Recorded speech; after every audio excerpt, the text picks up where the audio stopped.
humna lafa bilisaa jedhamuudhaan of moggaasan humnoota TPLF irratti aleellaa raawwachuu biiroon dhimma nageenyaa naannoo Tigraay beekse. Hidhattoonni kun bakka Milaazaat jedhamutti aleellaa kana gaggeessan hiikaa fi tasaa dabalee isinitti himama. Biiroon dhimma nageenyaa naannichaa ibsa kaleessa baaseen haleellaa humnoota Tigraay irratti banamee namni tokko du'uu beeksiseera. Walitti bu'iinsa gaafa roobii akka lakkoofsa Itoophiyaatti adoolessa 23 mudateen miseensi humnoota TPLF ajjeefame Andaa Kindiyaa nama jedhamu akka ta'e ibsameera. Naannoo daangaa Tigraay fi Affaar keessa akka socho'an kan himamu hidhattoonni lafa bilisaa jechuun of waaman kanneen humnoota TPLF irraa fottoquun bahanidha.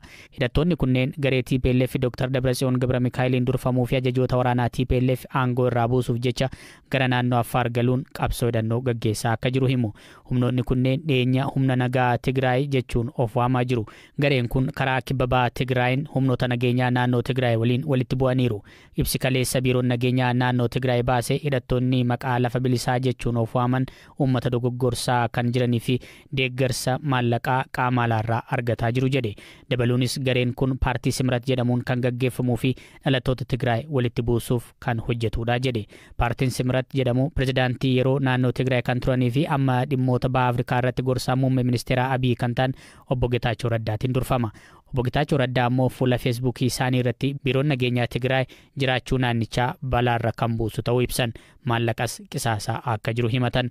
Obbo Getaachoon himata biiroon nageenyaa garee hidhate kana kan gaggeessu paartii Simratidha jedhaniif deebii yoo kennan Simrat maallaqaa fi humna hidhate hin qabu jedhan. Biiroon nageenya fi tasgabbii Tigraay ibsa baaseen ajjeechaa suukaneessaa torban darbee keessa Allaamaxatti maatii tokko irratti raawwateen humnoonni nageenyaa mootummaa federaalaa itti gaafatamoo ta'uu himeera.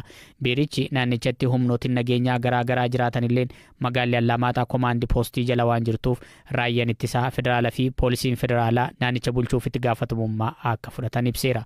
Magaalaa Allaamaxatti akka lakkoofsa Itoophiyaatti adoolessa 12 abbaa qabeenyaa Solomoon Ayyaalaw jedhaman irratti haleellaa raawwatameen lubbuun ijoollee lama yoo darbu miseensota maatii kaan irra ammoo miidhaan qaamaa cimaan qaqqabeera. Kantiibaan magaalaa Allaamaxaa obbo Zinaabuu Dastaa taatee sana ilaalchisee BBCtti akka himanitti taateen sun kan jalqabaa akka hin taane kaasuun namoonni hidhatan magaalichatti irra deddeebiin namoota ukkaamsa fi ajjeechaa raawwataa jiru jedhan. Guyyaa sanattis hidhattoonni dallaa mana jireenyaa obbo Salamoon Ayyaalaw halkan keessaa sa'aatii 7tti cabsanii seenuun rasaasa fi boombiidhaan haleellaa tasaa raawwataniiru jechuun kantiibichi dubbataniiru. Haa ta'u malee humnootni nageenyaa magaalichaa waan humna isaaniitiin ol ta'eef daqiiqaa 30 kan ta'uuf walitti dhukaasaa turuu dubbataniiru. Biiroon nageenya fi tasgabbii naannichaa ibsa toora feesbuukii isaa irratti baaseen godinaalee kibba Tigraay fi bahaatti jeequmsaa fi mormiin uummataa ka'uu kaasuudhaan qorataa jiraachuu beeksiseera. Pirezidaantiin bulchiinsa yeroo naannoo Tigraay Jeneraal Taaddasaa Warradaa torban darbe keessa erga naannichatti jijjiiramni hooggansaa taasifamuu labsaniin booda iddoowwan naannichaa garaagaraatti mormiin uummataa taasifameera. Mormiin kun gara iddoowwan biraattis babal'ataa kan jiru yoo ta'u namoonni hiriira ba'an jijjiirama bulchiinsaa hidhannoon gaggeeffame balaaleffachuun dhaadannoo TPLF'n hin bitamnu jedhu dhageessisaniiru. Abiyyiin Tigree fi Tigree walitti kanaaf akkaataa gama odduu waraana adda bilisummaa Oromoo fi waraanni Oromiyaa wal lolanii namoota nagaa hedduu dhumatti asitti warraan kana dhageeffannee waldachaan. Aanaa Biloonophaatti daa'imni waggaa tokkoof baatii 8 bakka midhaan eegamutti dhiyeenya kana ajjeefamuun ijoo dubbii miidiyaa hawaasaa ture. Waajjirri kominikeeshinii aanichaa hidhattoota waraana bilisummaa Oromootu ajjeese jechuudhaan miidiyaa hawaasaa irratti maxxansee ture. Namoonni kaan qaamolee nageenyaa mootummaatiin ajjeefamuu barreessaa turan. Haati daa'imaa ajjeefame kana daa'imni isaanii qaamolee nageenyaa mootummaatiin ajjeefamuu ijaan arguu BBCtti himan. Haala daa'imni isaanii itti ajjeefamee fi taatee sana booda isaan mudate Aadde Zaaraa Hassan bilbilaan gaafadheera. Ijoollee meeqa qabdanii Aadde Zaaraa? 2 qabna qabilaalle. Haadha ijoollee 2ti. Isaan keessaa daa'ima tokkotu sin jala ajjeefame jechaadha. Akkamitti akka ajjeefames mee natti himaa? Mucaan kun waggaa tokkoof ji'a 8. Ayyee. Kan inni du'e immoo akka abbaa keessatti gaafa inni du'e abbaan gadhiisee deemeera lubbuu isaa baafateera bakka inni itti rukutame kun immoo godoominaaniiti. Eenyutu daa'ima kana ajjeese sin jalaa? Qaama mootummaati. Makalaakaadha. Kan warachiisa booda kaase immoo waraanuma kan qaama mootummaati. Yeroo daa'imni keessan ajjeefamu sana hidhattoota waraana bilisummaatu ajjeese jedhanii kun dhugaadha? Soba waan iji kaase arginaa isaan. Daa'imni kunoo daa'ima xiqqaadha. Maaliif sin jala ajjeesan isinitti fakkaata? Agoo qallabduudha. Hidhattoota waraana bilisummaa Oromoofiin jedhan wajjiniin abbaa warraa keessan hariiroo qabaa? Lakkin qabunni. Aanaa kam ganda kam jiraattu? Aanaa Biloonophaati. Maaliin jiraattu mee waa'ee jiru keessanii natti himaa? Minaaluma nyaaluma kana qotannee jiraanna kaanu. Tole mee abbaa warraan keessan isinirraa hidhame naan jedhani mana murtiitti dhaddachatti dhiyaateera? Lakki wanti jedhameen hin jiru zimma deema hidhamee jira malee. Eessatti kan hidhamanii jiranii? Nabbaa waajjira poolisiiti. Maaliif hidhame jedhan? Waan hidhameef hin beeknumnu. Guyyaa meeqa ta'eera edda hidhamanii? Kunoo 12 Torban 2 guuteeraa jechaadha. Eeyyee 12 hidhame harri jimaatam diire. Daa'imni keessan yoomi kan ajjeefame? 12 kaleessaa awwaalame.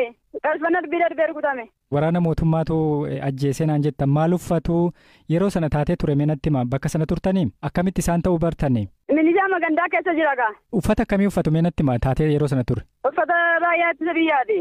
Sa'aatii meeqatti guyyaadha moo halkanimee haala ture yeroo sana waan ture natti himaa? Sa'aatii 11 walakkaa. Guyyaadha jechaadha? Eeyyee. Maal jedhamee yeroo dhufanii bakka sana turtanii isinitti dhiyoo ture mee waan argitan natti himaa yeroo sana? Kana sana jenne dhukaasuma banuu jalaan argeen. Balbalarra ulaamarra mucaan deennanii abbaan du'aasaa lafa kaa'ee deeme kaa. Naannoo sana waan akkasii mudateera kanaan dura? Lakki hin jiru waan kana dura. Hidhattoonni naannoo sana ni socho'u hidhattoonni mootummaadhaan lolan? Eeyyee. Qeedhaas akka baqattanii jirtan dhaga'ee daa'imni keessan hafillee akka dhukkubsatee mana yaalaa geessaa turtan dhaga'een ture waa'ee daa'ima keessan hafee meenatti himaa? Naasoo dhaqaa utuu isheen baqattuu dhaqee mataarra ba'e mitiire. Daa'ima ganna meeqaati daa'imni keessanii dhukkubsatte kun? Waggaa 6 naasuu gaafasuma naate eeggasii nagaan taane ammarraatti. Amma haala akkamii keessa jirti? Ammas dhukkubaama jira kaa. Abbaa warraa keessaniinis waan wal qabatu waan nutti himta yoo jiraate? Amma yaaddoo keessan jira wanti hundi naaf na gammachiisu hin jiru. Amma mana hin jiru mana korraa ba'ee qabeenya korraas ba'ee mana namaan jiraachaa jiran inni naaf galee isi hafte naafa guddisuun bakka dadhabeeraan bakka mana namaa taa'ee mucaa kana immoo yaalchisuu hin danda'u qabeenya hin qabu waan ittiin deemu. Ayyee guddaan isin galateeffadhaa ulfaadhaa. Eesheeshi. Bulchaan aanaa Biloonoophaa Boda Janee Kabbadaa garuu yeroo sanatti qaamoleen nageenyaa fi hidhattoonni waraana bilisummaa Oromoo kan mootummaan Shanee jedhuun walitti dhukaasaa bakka turanitti gidduutti ajjeefamuu ibsaniin maatii olaanaatu dubbise. Aanaa keenya keessatti daa'imman tokko waraana ture keessatti lubbuun darbeera. Lubbuun darbee kun kan daa'ima tokkooti. Immoo waraana keessatti waraana Abaa Shaneetii fi mootummaa gidduutti waan raawwateedha. Daa'imni duute hagami umriin? Umriin naannoo waggaa 2. Kan ajjeese eenyu? Moo waljijjiirraa waraanaa dhukaasa keessatti ajjeefame daa'imichi? Waljijjiirraa waraana gidduuttidha. Rasaasa kamiin akka duute hin beeknu qaamni lamaan walitti dhukaasa ture. Bakki taateen kun itti ta'e eessa ganda kami? Ganda Maaruu Caagee. Daa'ima kanaan alatti namni biraa lubbuun darbeera miidhaan gahe kan biraa jira sababa kanaan? Siviiliin lubbuun darbe hin jiru. Siviiliin kan darbe hin jiru yaa militariin du'aa jira. Aanaa keessan keessa rakkoon akkanaa duruma jira moo amma ka jalqabaati kun rakkoon nageenyaa akkanaa? Rakkoon nageenyaa akkanaa reefuu xabajjii 2 kaaseetu diinni kan gade kan hagayyoonatti nagaadha. Bakki daa'imni kun itti ajjeefame manuma keessatti moo? Mana jireenyaatu hin taane bakka itti midhaan qotanii mana godoo boqqolloo itti eegan. Iddoo hojiiti jechuudha. Iddoo hojii boqqolloo itti eegan midhaan maasaa. Gandoota meeqa rakkoon akkanaa kan jiru aanaa keessan keessa? Amma gandi keessatti dhukaasa gaggeessan yemmuu akkatti ganda 2dha. Hojiin garuu diinni keessa kan bahu almost kan bahee galu naannoo ganda 4ti. Du'a daa'ima kanaa irratti wanni qorattanii adda baastan jira tarii eenyuun akka ajjeefame waan beekamu hin jiru dhukaasuma waljijjiirraa dhukaasaa keessatti du'uusaa malee. Kunoo qaama beekamaadha. Qaamni lolaa jiru kamiin akka ta'e beekamaadha. Qaamni wal lolu kun beekamaadha.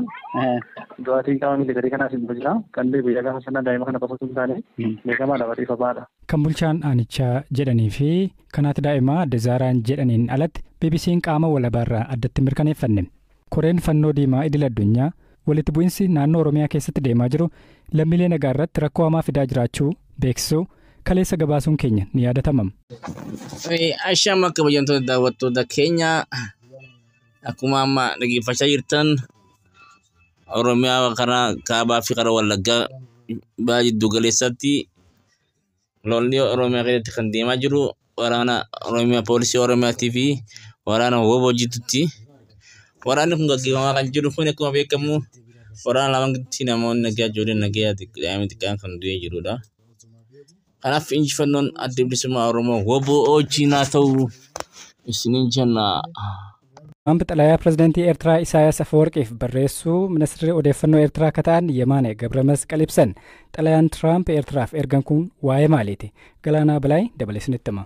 Akka odeeffannoo obbo Yemaana Gabra Masqal fuula X irratti baasanitti ergaa Trump gaafa adoolessa 30 bara 2025 pireezidantii Eertiraa Isaayyaas Afeworqiif erganiin Waashingtan Asmaraa waliin hariiroo wal kabajuu fi wal ijaaruu deebistee jalqabuu barbaaddi. Hariiroon dhugaa fi wal kabajuu irratti hundaa'e carraa nagaa gaanfa Afrikaa fi Galaana Diimaa keessa jiraachuu fooyyessaa jedha. Xalayaan pireezidant Trump Eertiraatti ergan kun akka Yemaanan jedhanitti taanaan Trump miidhaa fi rakkoo bulchiinsi Baayiden addunyaa irratti uume deebisanii fooyyessuu barbaadu. Bulchiinsi Joo Baayiden yeroo White House turetti waraana Tigraay keessa tureen wal qabsiisee ejensiiwwan nageenyaaf biizinasiiwwan Eertiraarra qoqqobbii kaa'ee ture. Qoqqobbiin kun ajajaa waliigalaa waraana Eertiraa Jeneraal Filiip Walda Yohaannis dabalatee aangootarra kaa'ameera. Kun osoo kanaan jiru bulchiinsi Donald Trump yaaddoo nageenya biyyaalessaa jechuun biyyoota biroo 11 dabalatee Eertiraarra dhorkaa viizaa guutuu ji'a darbeerraa kaasee hojiirra oole kaa'eera. Ajajji dhorkaa viizaa guutuu Trump jalqaba adoolessaa beeksisan kun paaspoortii dabalatee fudhatamummaa sanadoota Eertiraa gaaffii keessa galcheera. Kana malees Trump Eertiraan yeroo dheeraatiif lammiilee ishee United States irraa gara biyyaatti ari'aman fudhachuu didaa akka turte himatanii ture. Eertiraan garuu himannaawwan Ameerikaan irratti dhiyeessituu fudhachuu diduun dhiibbaaf qoqqobbiiwwan ishee irra gahu qeeqxeetti. Pireezidantii Isaayyaas gaaffiif deebii televezyiinii Eertiraa waliin adoolessa 19 taasisaniin biyyi isaanii United States waliin himichummaa horachuu ni barbaaddi jedhanii ture. Pireezidantii Isaayyaas gaaffiif deebii kana irratti waa'ee Itoophiyaaf gaanfa Afrikaas kaasanii dubbataniiru. Mul'anni keenya wal ta'umsaaf hariiroo cimaa uumuu ture ka jedhan Pireezidantii Isaayyaas haa ta'u malee mootummaan Itoophiyaa afaaniin waraana labseeraa jechuun himataniiru. Ajandaa waraanaa isaanii kanaaf immoo deeggarsa Faransaay, US fi UAE akka qaban dubbatu. Kuni garuu guutummaan guutuutti dhugaa miti jechuun US waliin hariiroo gaarii akka hin qabaanneef qaamni hojjetu jira ka jedhan Isaayyaas akkas ta'es bulchiinsa Trump waliin hariiroo deebifachuuf akka hojjetamu akeekaniiru.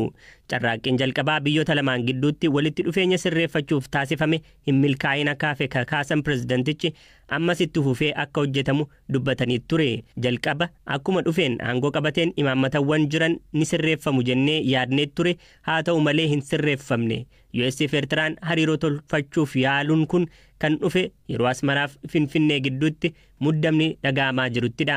Torban tokko dura ministeerri dhimma alaa United States Marco Rubio bilbilaan ministeera muummee Itoophiyaa Abiy Ahmed waliin waa'ee nagaaf tasgabbii naannoo gaanfa Afrikaa irratti mari'ataniiru.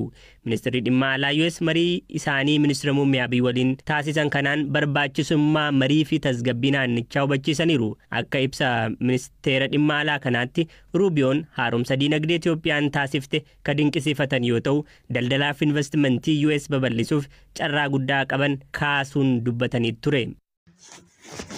Aishama kabajamtoota daawwattoota keenya akkuma beekamu otuu ijoon guyyaa irratti torbii kana qabannee jirru mariin hayyoota Oromoodhaa gurguddoon addunyaa Waashingtan DC'tti guyyaa kalee taa'amaa ture. Injifannoo addaa fi murtoowwan jajjaboo hedduu murteessuudhaan kan raggaasisedha. Akkuma beekamu xiinxaloonni addunyaa Oromoodhaa kan biyyoota addunyaa jiran martinuu kanneen akka Jawaar Mohammed, Profeesar Muhammad Hassan, Itti Aanaa Habtee, Tootan Milkeessaadhaa fi Obbo Baqqalaa Garbaas dabalatee hayyoota garaagaraa kan Oromoo bakka bu'an marii marsaa lammaffaadhaa guyyaa kaleessaa Waashingtan DC Ameerikaatti gaggeeffameeratti ajajaan olaanaa hoogganaa adda bilisummaa Oromoo Jaalmarooleen ilmaatee yaada isaan kanneenidha. Kanaaf kaayyoon akka uummanni Oromoo akka Oromootti biyyoota garaagaraa addunyaa kanneen akka Awurooppaa, Ingiliz, Faransii fi Awustiraaliyaa hunda jiran hundinuu walitti dhufuudhaan tokkummaa uumuudhaan akka Oromootti maal gochuu qabna, akka Oromootti roorroo lafa Oromoo fi daangaa Oromoo seenaa jiranitti maal godhuu qabanatti murteessanii jiru. Akkuma beekamu yeroo ammaa tana keessatti mootummaa jartuu garee paartii bildiqinaa yaamtu kana warra biyya bulchaa jiru kun lafa Oromoodhaa gurguranii maallaqaan Soomaaliyaa kannaa jiran. Akkuma beekamu naannoo daangaa Oromiyaa aanota 10 akka muranii kan naannoo Soomaaliyaa gargalchan godhan kun akka malee uummata Oromoodhaa hayyoota Oromoodhaa aarsee dallansiisee jira. Kunis kan ta'eef shira siyaasaa xaxuudhaa fi uummata Oromoodhaa tooftaa gartii qabsoo Oromootti laaffisuurraa abiyyiitti duulamuu irra gara sabaaf sablee akka wali Oromoof Somaalee wali bu'uuraatti kan xiyyeeffate waan ta'e itti baraniiru. Kanaaf injifannoon uummata Oromootiif arras barus Oromoon injifataa jennaa galatoomaa.